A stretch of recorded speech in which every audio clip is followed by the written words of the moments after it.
ग्रंथ है जो किसी एक व्यक्ति विशेष या किसी संप्रदाय से संबंधित नहीं है, बल्कि जो देश काल से परे मानव मात्र के कल्याण और उनको धर्म का मार्ग दिखाने के लिए।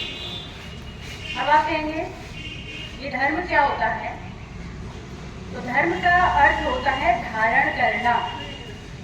धारण करना मतलब जिस चीज को हम अपनाते हैं, क्या धारण करना है? जैसे विचार, जैसा आचरण और जैसा व्यवहार हम धारण करते हैं, वही हमारा धर्म हो जाता है। तो गीता किस तरीके से आपको आचरण करना है, किस तरीके से व्यवहार करना है और किस तरीके के आपके विचार होंगे, इस बारे में आपको उपदेश करती है या आपको दिशा निर्देश देती है। तो मैं करूंगी वो गीता के अध्याय 3 का 21वां श्लोक है। यद्यदाचरति श्रेष्ठस्तद्देवेतरो जनः स यत् प्रमाणं कुरुते लोकस्तदनुवर्तते। यानी श्रेष्ठ मनुष्य जिस तरीके का आचरण करते हैं और अपने आचरण से जो उदाहरण या प्रमाण समाज के सामने प्रस्तुत करते हैं, तो समाज के आम लोग या जनसाधारण उसी तरह का व्यवहार करना शुरू कर देता है। इसका मतलब आप इस तरीके से समझ सकते हैं कि समाज के जो प्रधान लोग हैं या ज्ञानी जन हैं या नेता हैं, ये समझ लीजिए, वो लोग जिस तरीके का व्यवहार करते हैं तो आम जनता भी उसी तरीके का व्यवहार करना शुरू कर देती है।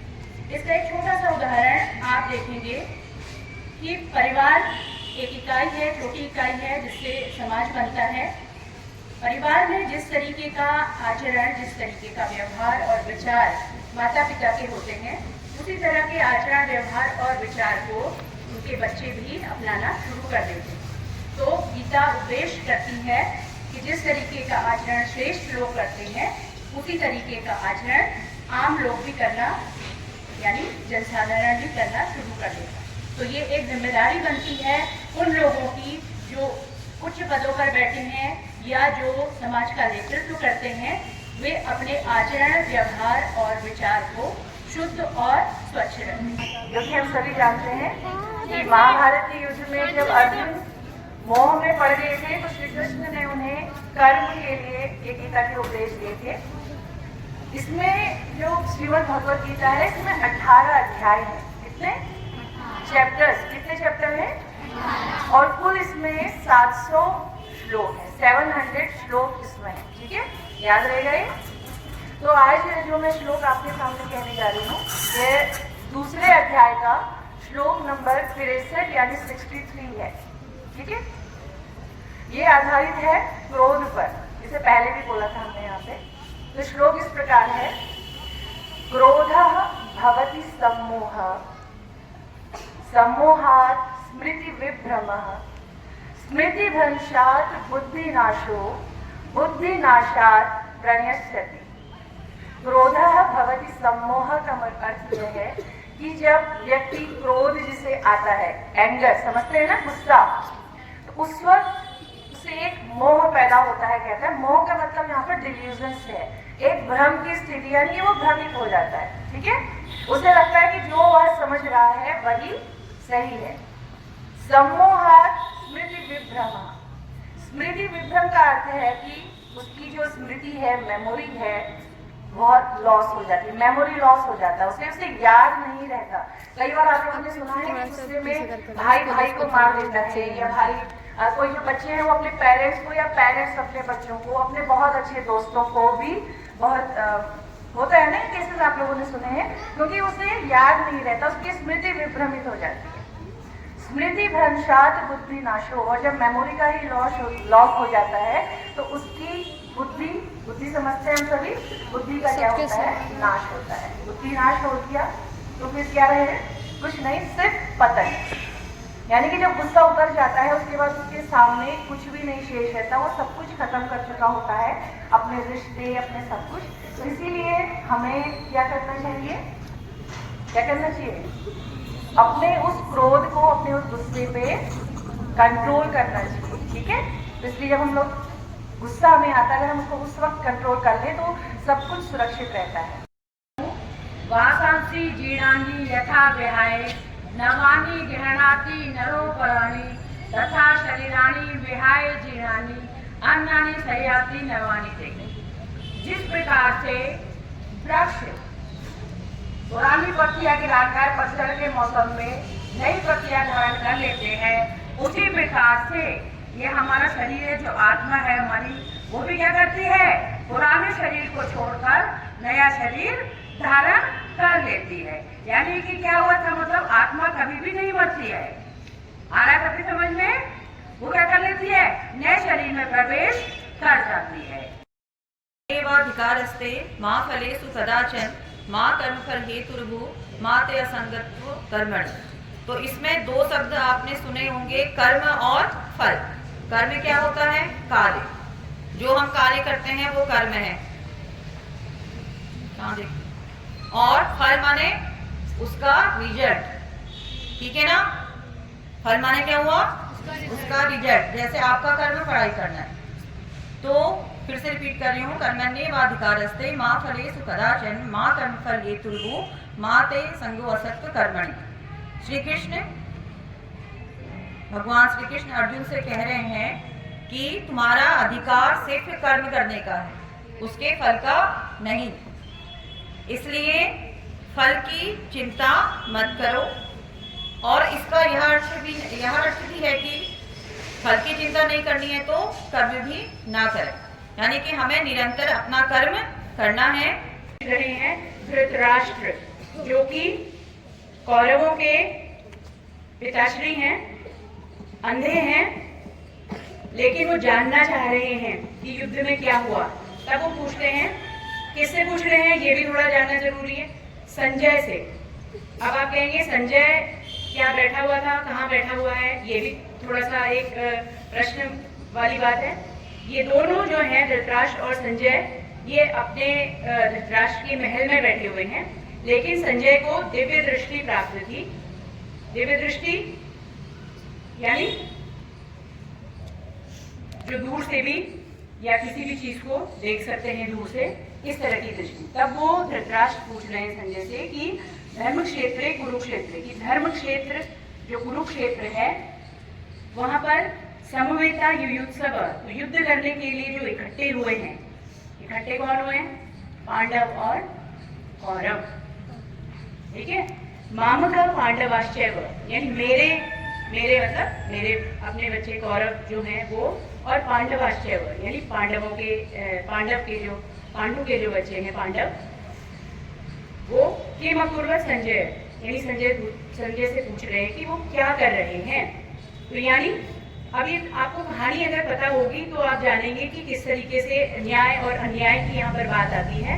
और धृतराष्ट्र जो है वो वैसे अन्याय के पक्ष में है, लेकिन फिर भी वो जानना चाह रहे हैं कि क्या हुआ, क्योंकि उन्हें मालूम है कि जो कुरुक्षेत्र है वो धर्म क्षेत्र है, और हर आदमी जो अन्याय करता है वो जानता है कि अगर हम न्याय के नाम पर लड़ेंगे और अन्याय की तरफ रहेंगे तो हमारा पलड़ा भारी नहीं हो सकता है, और हमें जो है हार मिल सकती है। इस बात से वो डरा रहता है, इसीलिए वो संजय से पूछ रहे हैं कि धर्म क्षेत्र जो कुरुक्षेत्र है वहां पर क्या कर रहे हैं, ठीक है। तो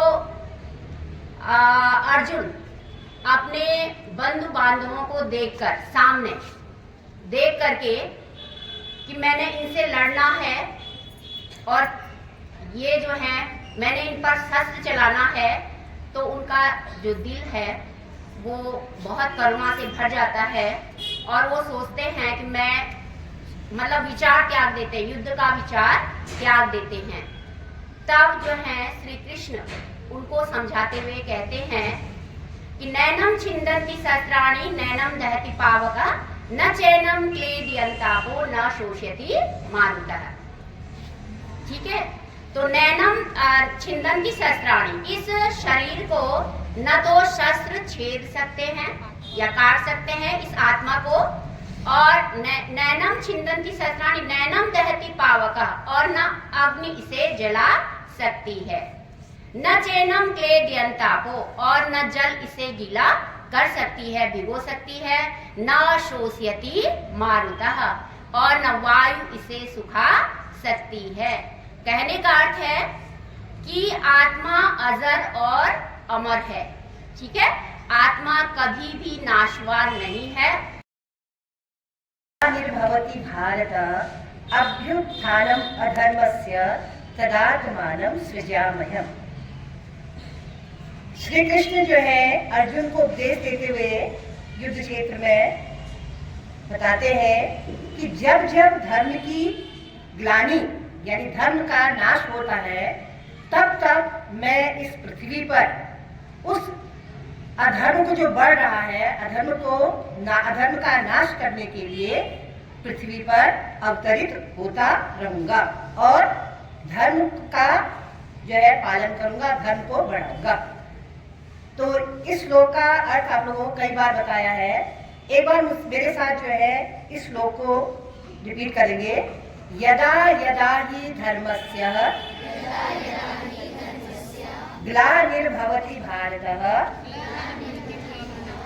अभ्युत्थानम् अधर्मस्य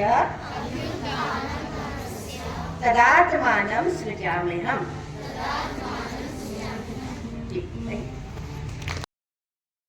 वाधिकारस्ते मां फलेषु कदाचन, अर्थात हमें कर्म करता रहना चाहिए, फल की इच्छा नहीं करनी चाहिए। क्योंकि जब तक हम कर्म नहीं करेंगे या जब तक हम कोई प्रयास नहीं करेंगे किसी कार्य को करने के लिए, हमें उसमें सफलता नहीं मिल सकती है। इसलिए हमेशा अपने प्रयत्न की ओर ध्यान दीजिए और कोशिश कीजिए कि हम उस कार्य में सफल हों। Thank you. 7वां श्लोक। यदा यदा हि धर्मस्य ग्लानिर्भवति भारत अभ्युत्थानमधर्मस्य तदात्मानं सृजाम्यहम्।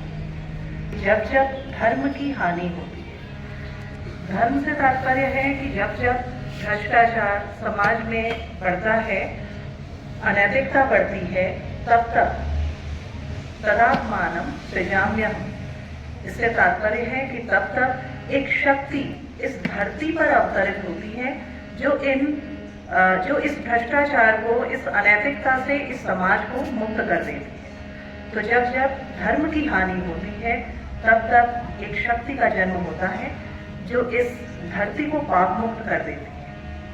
वो श्रीमद् भगवद गीता के 4थे अध्याय ज्ञान कर्म संन्यास योग से लिया गया है। यदा यदा ही धर्मस्य ग्लानिर्भवति भारत अभ्युत्थानं धर्मस्य तदात्मानं सृजाम्यहम्। इस श्लोक में भगवान श्री कृष्ण अर्जुन से कहते हैं कि हे अर्जुन, जब जब धर्म की हानि होती है यानी कि सदाचार की हानि होती है और अधर्म यानी कि पाप बढ़ता जाता है, वैसे वैसे मैं सज्जनों की रक्षा करने के लिए भगवान स्वयं प्रकट होते हैं। Thank you. न चैनम क्लेदयन्ति आपो न शोषयति मारुतः। यानी कि जो आत्मा होती है वो हमारी अजर अमर होती है। आत्मा को ना तो शस्त्र काट सकता है, नैनम छिदन्ति शस्त्राणि, यानी कि आत्मा को शस्त्र नहीं काट सकते। नैनम दहति पावका, ना इसको आग जला सकती है। और ना चैनम क्लेदयन्ति आपो, जल इसे गीला नहीं कर सकता है और ना ही हवा इसे सुखा सकती है। यानी कि आत्मा क्या है? हमारी अजर अमर है। अगला सुनो। वासांसि जीर्णानि यथा विहाय नवानि गृह्णाति नरोपराणि तथा शरीराणि विहाय जीर्णानि अन्नानि संयाति नवानि देहि। यानी वही आत्मा के संबंध में ये भी है कि वासांसि जीर्णानि, जिस प्रकार से पेड़ जो है, जो पत्तियां उनकी पुरानी हो जाती है वो क्या हो जाती है? सूख के झड़ जाती है। यानी कि पुरानी पत्तियों को छोड़कर नए पत्तियां धारण कर लेते हैं। उसी प्रकार से आत्मा भी पुराने शरीर को छोड़कर नया शरीर धारण कर लेती है। यानी पुराने शरीर में से निकलती है वो। आत्मा कभी भी मरती नहीं है, शरीर मरता है, आत्मा नहीं मरती है। और वो आत्मा जो होती है वो नए शरीर में प्रवेश कर जाती है। थैंक यू बच्चों। समझे सर? बताओ तो कोई बच्चा इसका श्लोक लर्न कर चुका है, नहीं कर चुका है? वैसे तो आप ही लोगों ने बोलना है। कोई बच्चा कोई श्लोक को डिवाइस कर सकता है? कोई बच्चा बता सकता है? आप इसको सत्संग में बोलो एक बार। ये डेली श्लोक तो हम तो शायद लगातार ही 4 महीने हो चुके हैं। अरे हिंदी बता दो। हाँ ठीक है। श्रीमद् भगवद गीता के अध्याय 2 में एक श्लोक लिखा है, न जायते म्रियते वा कदाचन न अयम भूत्वा भविता वा न भूयः। अर्थात आत्मा न तो कभी जन्म लेती है और न कभी मरती है। न अयम अर्थात न अयम का अर्थ है आत्मा के लिए कहा गया है। न तो आत्मा का कभी जन्म हुआ था, न कभी होगा और न ही कभी आगे होगा। धन्यवाद। श्रीमद् भागवत गीता के 2 अध्याय का 4था श्लोक है, क्लैब्यम मां स्मगमः पार्थ नैतत्त्वय्युपपद्यते क्षुद्रम हृदय दौर्बल्यम त्यक्तोत्तिष्ठ परंतप। यानी ये उस समय का श्लोक है जब अर्जुन युद्ध भूमि में अपने हथियार छोड़ करके उदास और बिल्कुल हताश बैठ गया था। तो श्री कृष्ण ने उनसे कहा था कि हे अर्जुन, तुम इतने वीर हो, इतने प्रतापी हो, ये दुर्बलता तुम्हें शोभा नहीं देती है। यानी आप बिल्कुल योग्य हो, लेकिन इसके बावजूद भी तुमने युद्ध करना छोड़ दिया है। ये दुर्बलता तुमको शोभा नहीं देती है। उठो, इस दुर्बलता को छोड़ो और युद्ध करने के लिए तैयार हो जाओ। कैसे लागू होता है कि जब कभी भी असफलता आपके पास आए या आप असफल हो जाएं, तो आप निराश होकर के ना बैठें, बल्कि अपने हृदय की दुर्बलता को छोड़ करके फिर से प्रयास करने के लिए उठ खड़े हों।